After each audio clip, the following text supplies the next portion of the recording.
And a very good morning to you. It is Sunday morning, the 12th of September, 2021, and this is your friend Angus Buchan with a thought for the day. If we go to the Word of God in 1 Chronicles chapter 23 and verse 1. So when David was old and full of days, he made his son Solomon king over Israel. Yes, David handed over the reins to his son Solomon. And then we go to John chapter 21 verse 16, where Jesus said to Simon Bar-Jonah, that's right, Peter, tend my sheep. Jesus handed over the responsibility to Peter. Today, we need to hand over to our young people, our children. It's so sad, so distasteful for me to see someone who just will not release the reins. I want to say to mothers, and I'm very serious about this, love your teenage daughters. You've taught them. Now, hand over to them. Don't try and compete with them. Don't try and get dressed up like your daughter. You won't look like her ever again.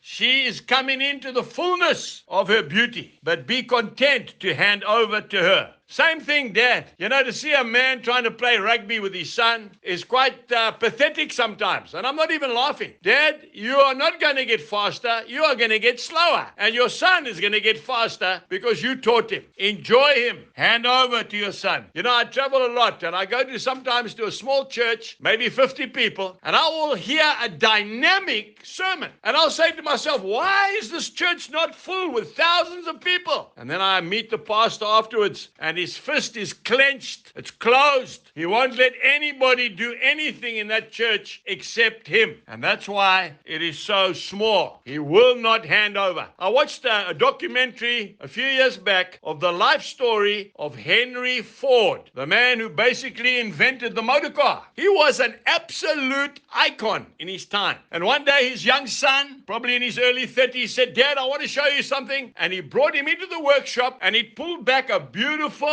canvas sheet, and underneath it was the most magnificent motor car that his son had made himself. Well, Henry Ford looked around and he found a huge 14-pound hammer lying up against the wall. He picked it up and he started to break that car into pieces. He trashed the car. He broke the windows, the bonnet, because he was jealous. But what he didn't realize, he also broke his son's heart. We need to hand over. And not only hand over. You see, David wanted to build the greatest temple in the world. The Lord said, you're not going to do that. Your son's going to do that. And David equipped him. He put in the money. He got the wood. He got the timber. He got the artisans. He got it all set up for Solomon. And they let Solomon do the job. I want to say to you today, we need to hand over. Just a couple of days ago, an old friend came to see me, my age group, very successful farmer in South Africa, but he came with his son. It was so nice to meet him. They're talking about a huge project they're going to do, a citrus project. But you know, we only spoke about the project for a couple of minutes. And then we started talking about our children. He started telling me about his son and his other son and his daughter and his grandchildren.